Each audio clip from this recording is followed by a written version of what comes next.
चीन जो है आज दुनिया का सबसे बड़ा मैन्युफैक्चरिंग नेशन है। ये अब दुनिया सब मानती है, प्रेसिडेंट ट्रम्प भी मान रहे हैं, और सारी सप्लाई चेन जो है वहां पे शुरू होती है। अब हमने तय कर लिया है, अब चीन के समझ में आना शुरू हो गया है कि हम नॉर्मल रिलेशन नहीं करना चाहते चीन के साथ। मैं तो यहाँ तक कहूंगा, एक कारण कि शी जीपिंग, प्रेसिडेंट शी जीपिंग अभी ब्रिक्स में नहीं गए ब्राजील की, वो ये भी हो सकता है कि मोदी को मिलने की जरूरत नहीं है। ये भी मेरे हिसाब से एक कारण है। बट प्रवीण जी, भारत सरकार तो लगातार ये कह रही, देखिए ऑपरेशन सिंदूर के दौरान हमारा जो निर्भरता थी उसने काम किया, देखिए ब्रह्मोस ने काम किया। अब ये प्रश्न इस बात को लेकर ये है कि भारत सरकार अगर आत्मनिर्भरता की बात करती है तो क्या हमारी डिफेंस में आत्मनिर्भरता उस स्थिति तक पहुंचती है जहां हम चीन का मुकाबला कर सके? आप चीन को तो बिल्कुल ही छोड़ दीजिए, चीन एक अलग क्लास पे है। आपने बात करी ब्रह्मोस की, प्लीज आप ये बात समझिएगा, ब्रह्मोस आपका सिस्टम नहीं है। ब्रह्मोस एक जॉइंट सिस्टम है और उसकी जो इंपॉर्टेंट कंपोनेंट्स हैं आज भी रशिया से आते हैं। S-400 जो है वो रशियन सिस्टम है। जो आपका आकाश है जिसकी बारे में बात हो रही है, मैं आपको ये बताना चाहता हूँ, ये आकाश वो प्रोजेक्ट है जो 1984 में अब्दुल कलाम ने और prime minister Mrs Indira Gandhi ने as part of the missile programme उसको किया था। तो ये इसका जो फ्रेमवर्क और जो सोच है, मैं सिर्फ ये बताना चाहता हूँ, वो 50 साल से पुरानी है। आप कितनी भी इम्प्रूवमेंट कर लीजिए, कहने का मतलब ये है कि जब तक आप R&D में पैसा नहीं डालेंगे, और उसमें पैसा डालना होता है, टाइम लगना होता है, ये रातों रात आत्मनिर्भरता नहीं हो जाती। अभी जैसे आप खुद ही बोल रहे थे, एयर चीफ कह रहे हैं कि मेरी जो 42 स्क्वाड्रन की वो है सैंक्शन है, हालत बहुत खराब है, बहुत नीचे हो गया है, 2 फ्रंट मुझे संभालने हैं। वो कह रहे, अब बात चल रही है कि अब हमको इंटरम में, बीच के पीरियड में, अभी आमका कहीं नहीं आ रहा है, वो जो 5th जनरेशन है हमारा, उसके इंटरम में हम F-35 लें अमेरिका से कि रशिया से हम Su-57 लें, इसकी बातचीत भी चल रही है। क्योंकि सवाल ये है, आत्मनिर्भरता एक नारा है, आप ये समझिएगा। मैं आपके किसी भी एक्सपर्ट से इसको डिस्कस करने के लिए तैयार हूं। वो एक नारा है, जिस दिन मुझे दिख जाएगा इस पे रिसर्च हो रही है, पैसा डाला जा रहा है, एक टेक्नोलॉजी प्लान है। देखिए, आप जब भी कोई काम करते हैं आप एक प्लान बनाते हैं कि ऐसी क्या चीज है मेरे दोनों दुश्मनों के पास जो मेरी प्रायोरिटी होनी चाहिए। यहाँ पे अब जैसे ड्रोन देखा सबने, वो ड्रोन के पीछे सब भाग गए, वो आपकी प्रायोरिटी नहीं है। आपकी प्रायोरिटी है इलेक्ट्रॉनिक वॉरफेयर, आपकी प्रायोरिटी है साइबर, आपकी प्रायोरिटी है स्पेस। वो आप नहीं करेंगे क्योंकि वो दिखता नहीं है, वो वर्चुअल डोमेन्स है। आप देख रहे हैं कि साहब गन चाहिए, आप बताइए मुझे 30 टन की गन आप कौन से वहां पे लेके चले जाएंगे हाई एल्टीट्यूड में चीन के खिलाफ। मैं ये कहने का मतलब ये है, देखिए मुझे खुद अफसोस होता है, मैं चाहता हूं हमारी सेना बहुत तगड़ी हो। अभी हालत ये है, सेना की काबिलियत है नहीं ज्यादा, और हमारी असेसमेंट्स गलत है। वो आपने लेफ्टिनेंट जनरल राहुल सिंह को ही सुन लिया है। और जहां तक दुश्मन है, दुश्मन आज चीन वो है एक देश जो अमेरिका को टक्कर दे रहा है। आप समझिए आपने कहां कहां दुश्मनी बनाई है। और अगर आपको तरक्की करनी है, उसका एक ही रास्ता है, आपको शांति का रास्ता ढूंढना पड़ेगा, और वो हो सकता है आप करना नहीं चाहते। आप मुझे ये बताइए, पाकिस्तान आपका कैसे बन गया दुश्मन? अभी जब ये मोदी सरकार नहीं आई थी, पिछली सरकार तो उनसे बात कर रही थी, प्राइम मिनिस्टर वाजपेयी उनसे बात कर रहे थे।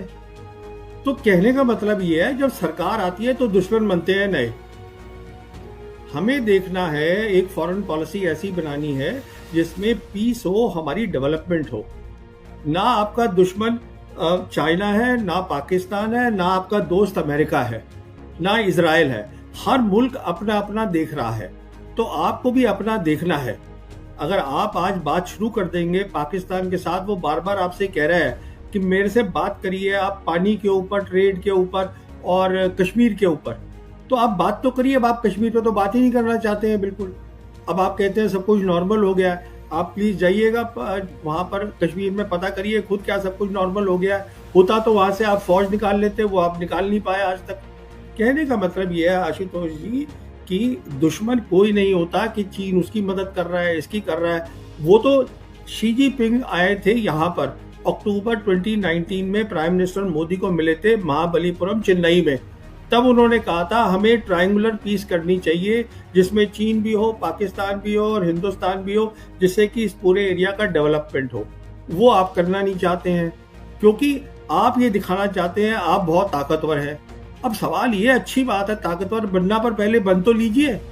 दिक्कत ये है, वो ये कह रहे हैं कि आप हमसे कश्मीर में बात करिए। आप भी जानते हैं 2007 और 2008 में जब मुशर्रफ थे वहां पर रूलर और यहाँ पे थे हमारे मनमोहन सिंह जी, उस समय पूरा उनका प्लान बन चुका था पीस का, वो 4 पॉइंट फॉर्मूला है उसका। और उन दिनों कोई आतंकवादी नहीं हो रहे थे हमले, जब ये काम चल रहा था कुछ भी नहीं हो रहा था उन सालों में। तो अब सवाल ये है, वो कश्मीर में बात करना चाहते हैं, आप करना नहीं चाहते। वो ये प्रॉक्सी वॉर चलाते हैं, आप में सैन्य क्षमता नहीं है उनको डराने की। अगर आप में आज वो ताकत होती है, देखिए ये 2-3 अलग अलग इशू है, इनको मिक्स करने की जरूरत नहीं है। प्रॉक्सी वॉर जो है वो एक मिलिट्री इशू है, उसके लिए आपको सैन्य ताकत बनानी है। और वो इसलिए कर रहे हैं क्योंकि वो कहते हैं कश्मीर पे बात करो। जब आप कर रहे थे उनसे कश्मीर पे बात 2006 और 8 के बीच में, कोई आतंकवादी हमले नहीं हुए, आप चेक कर लीजिए। अब सवाल ये है, अगर आप ये कह रहे हैं कि अब कश्मीर का मुद्दा ही हल हो गया, हमें सिर्फ पीओके लेना है और हमें कुछ नहीं करना है, तो सवाल ये है फिर आप ताकत बनाइए अपनी मिलिट्री ताकत। अगर आपकी बन जाएगी वो बंद कर देगा। तो ये जो है ये 3 स्टेप में काम होना है। पहला स्टेप ये है, हमें पीस चाहिए रीजन में। तो जैसे वो बताया गया था, हमें पीस चाहिए चीन के साथ, पीस चाहिए पाकिस्तान के साथ, और दोनों मुल्क तैयार हैं। चीन हमारे साथ नॉर्मल रिलेशंस करना चाहता है, हम नहीं करना चाहते। अगर आप पहले तो शांति कर लीजिए, अगर आप शांति कर लेंगे तब क्या है, तब टाइम होता है अपनी रिसर्च को सॉर्ट आउट करने में। उसके लिए फिर आप पूरी एक टेक्नोलॉजी पॉलिसी बनाइए।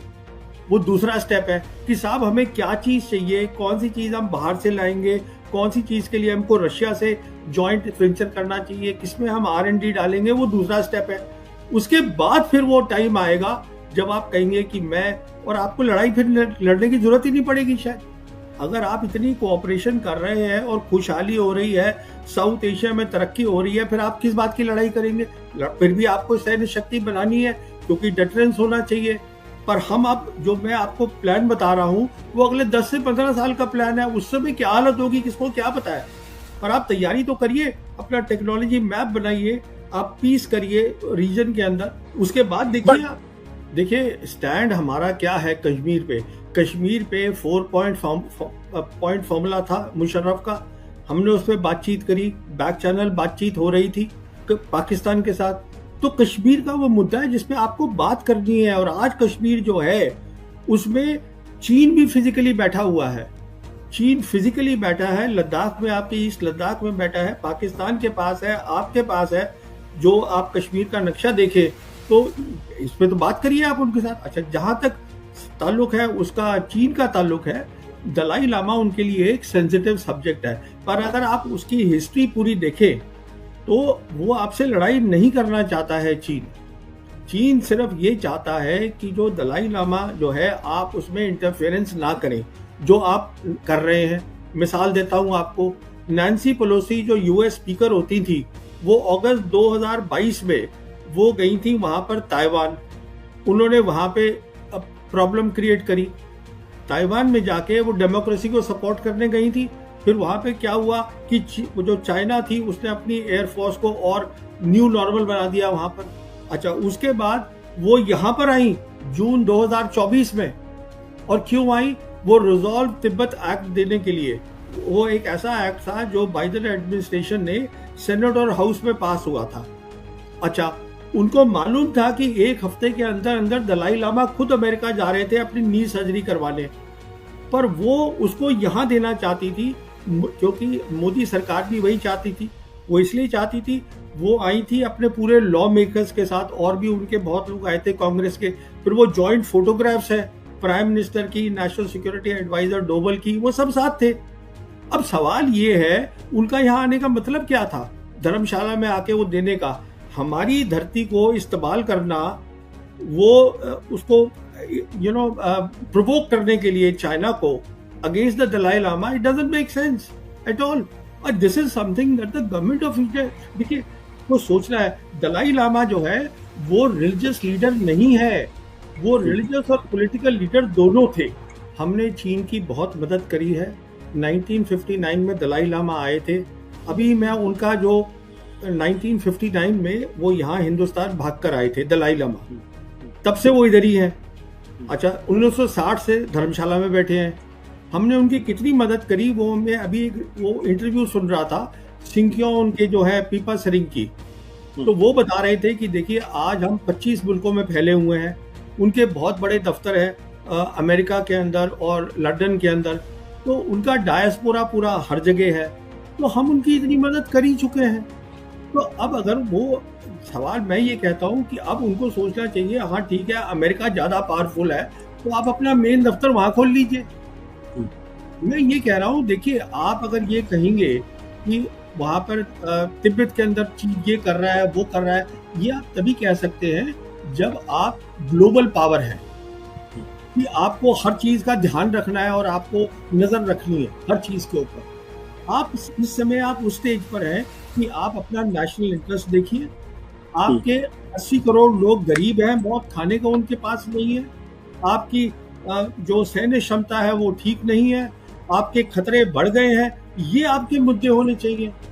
ये कहाँ से मुद्दा है कि वो चीन वहाँ तिब्बत में कर रहा है, ये तो मुझे समझ में नहीं आया। हम उनकी बहुत मदद कर चुके हैं, अब वो कि अपना खुद मदद करे, अपना देखे कहाँ उनको दफ्तर बनाए, जाके लंदन में जहाँ जो उनका मेन दफ्तर है वहां बना ले।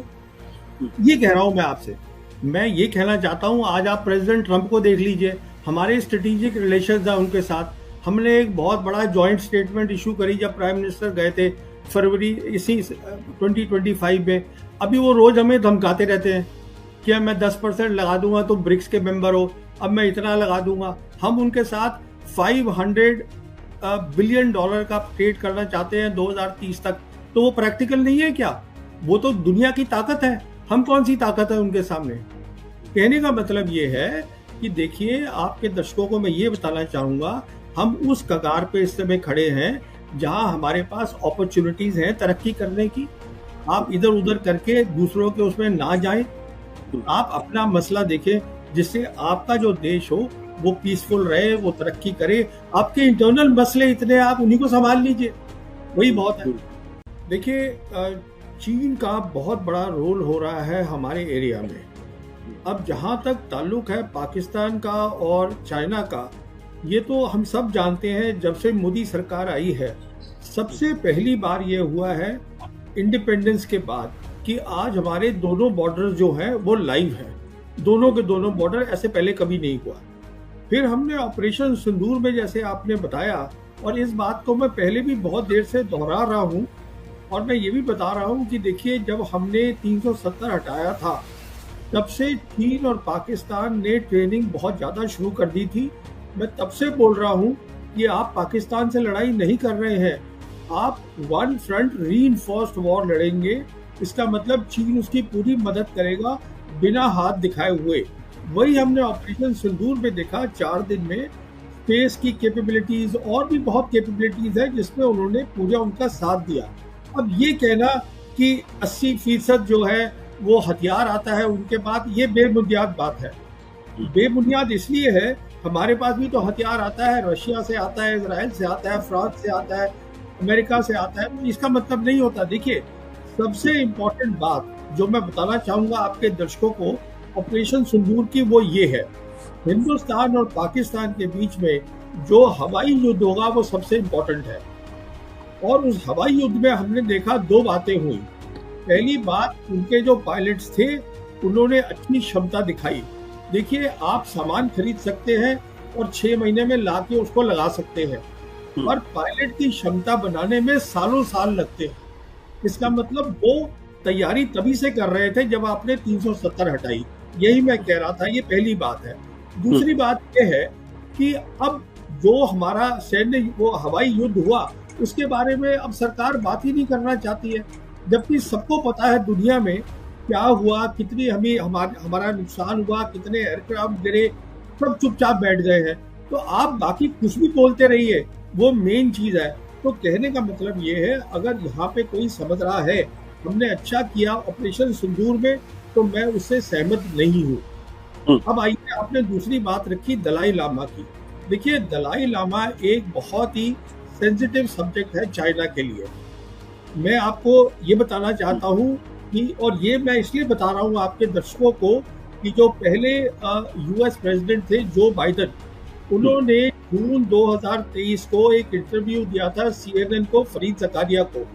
उसमें उन्होंने ये कहा था, और बहुत ज़रूरी बात है, कि चीन जो है वो एक्सपेंशनिस्ट नहीं है, वो जाके कहीं पर मिलिट्री ये मतलब दुनिया पे कब्जा नहीं करना चाहता है, पर जो वो कहता है हमारा है वो उसको लेगा।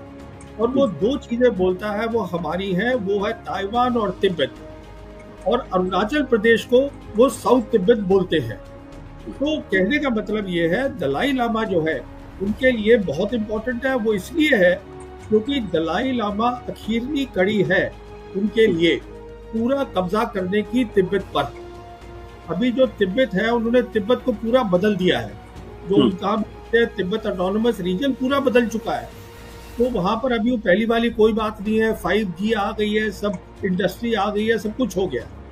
अभी जो लास्ट कड़ी है वो दलाई लामा है। अब दलाई लामा जब ये बोलता है कि मैं तय करूंगा कि मेरा रीइंकार्नेशन कैसे होगा, मैं का मतलब मेरा जो ट्रस्ट है वो तय करेगा। जी जी। तो कहने का मतलब ये है कि ये चीन को एक्सेप्टेबल नहीं है, क्योंकि चीन के हिसाब से अरुणाचल प्रदेश जो है वो साउथ तिब्बत है, वो कंसोलिडेट करेगा पहले अपनी पोजीशन तिब्बत में, कि ये दलाई लामा जब चले जाते हैं दुनिया से उसके बाद वो तय करेंगे। तो कहने का मतलब ये है, हमारी चीन हमसे सिर्फ एक ही मुद्दे पे लड़ाई करेगा, और वो है दलाई लामा का मुद्दा, और किसी पे नहीं करेगा। बाकी के लिए वो पाकिस्तान काफी है, चीन हमें अपना बराबरी का समझता ही नहीं है, पर इस मुद्दे पे वो लड़ाई करेगा। अब आपने बोला लड़ाई की बात, देखिए वो एक लड़ाई होगी जो दुनिया ने देखी भी नहीं है आज तक। मैं अपने दर्शकों को मिसाल देता हूँ छोटी सी। देखिए क्या हुआ था कि जब एक युद्ध हुआ था 1991 का, जो इराक वॉर हुई थी, जिसको हम ऑपरेशन डेजर्ट स्टॉर्म बोलते हैं, उसमें अमेरिकन फोर्सेस ने 44 डेज की एयर कैंपेन करी। उसके बाद ग्राउंड में कुछ था ही नहीं, और 100 घंटे में सब कुछ निपटा दिया। कहने का मतलब ये यहाँ पर 44 डेज नहीं होगा, इसको मैं समझा चुका हूँ, किताब भी लिख चुका हूँ। ये लड़ाई होगी अगर चीन लड़ेगा, तो वो जो चीजें कह रहा है मैं वापस लूंगा। आज वो क्लेम कर रहा है अरुणाचल प्रदेश, आज जिसको वो साउथ तिब्बत बोलता है, आज वो क्लेम कर रहा है पूरा लद्दाख। उसके पास काबिलियत है, और मैं समझता हूँ कि वो 10 दिन में एक डिसाइसिव जो है लड़ाई लड़ सकता है। तो हमारा खतरा बहुत ज्यादा बहुत बढ़ गया है। अब आपने तीसरी बात करी, क्या हम तैयार हैं? तो मैं आपको बताना चाहता हूँ, ये मुझे बहुत कोई खुशी नहीं होती बताते हुए, हम तैयार नहीं हैं। हम इसलिए तैयार नहीं हैं, पहली बात तो हमें देखिए, अब मैं आपके दर्शकों को बताता हूँ, हमारे वो जो डिप्टी चीफ हैं इंडियन आर्मी के, लेफ्टिनेंट जनरल राहुल सिंह, उन्होंने बोला कि वो 1 बॉर्डर और 1 बॉर्डर 2 एनिमीज एडवर्सरीज, वो बोला सब। अरे भाई, ये तो आपको पहले से पता होना चाहिए था। आपका दुश्मन कौन है, उसकी ताकत कितनी है। अब आप आज हैरान क्यों हो रहे हैं? ये तो आपका काम था ना, पता होने का कि कौन किससे मैं लड़ाई लड़ रहा हूँ। ये अब आप बता रहे हैं कि वो इसलिए था, ये बहानेबाजी का काम है। कहने का मतलब ये है कि आपको ये पता होना चाहिए, अगर आप प्रोफेशनल फौज है, मेरा दुश्मन कौन है, उसकी काबिलियत क्या है, मेरी काबिलियत क्या है, क्या मैं उसके साथ लड़ाई कर सकता हूँ। तो कहने का मतलब ये है, जो ऑपरेशन सिंदूर था, अगर आप देखिए ध्यान से, तो वो तो लड़ाई थी ही नहीं। क्योंकि अगर आप अपनी सेना को ये बोल रहे हैं, एयरफोर्स को, कि साहब आप नॉन मिलिट्री टारगेट पे हिट करेंगे, नॉन मिलिट्री टारगेट, जो आपकी मिलिट्री की सबसे बड़ी ताकत है एयरफोर्स, उसको आप बोल रहे हैं नॉन मिलिट्री टारगेट लगाइए। उधर से हमारे एक है वो नेवी के एडवाइजर इंडोनेशिया में, वो जो कैप्टन है एक शिव कुमार, उनका फिर बयान आया कि साहब वो जो एयरफोर्स है उनको बताया गया था, हमारा इसलिए नुकसान हुआ कि आप एयर डिफेंस पे भी नहीं मारेंगे, आप मिलिट्री इंस्टॉलेशन पे नहीं मारेंगे, सिर्फ नॉन मिलिट्री पे करेंगे। किसी भी एयरफोर्स के अफसर को पता है, जब आप हवाई की लड़ाई करते हैं, सबसे पहले एयर डिफेंस सिस्टम जो होता है दुश्मन का, उसको अटैक करते हैं, क्योंकि उससे सबसे बड़ा खतरा होता है।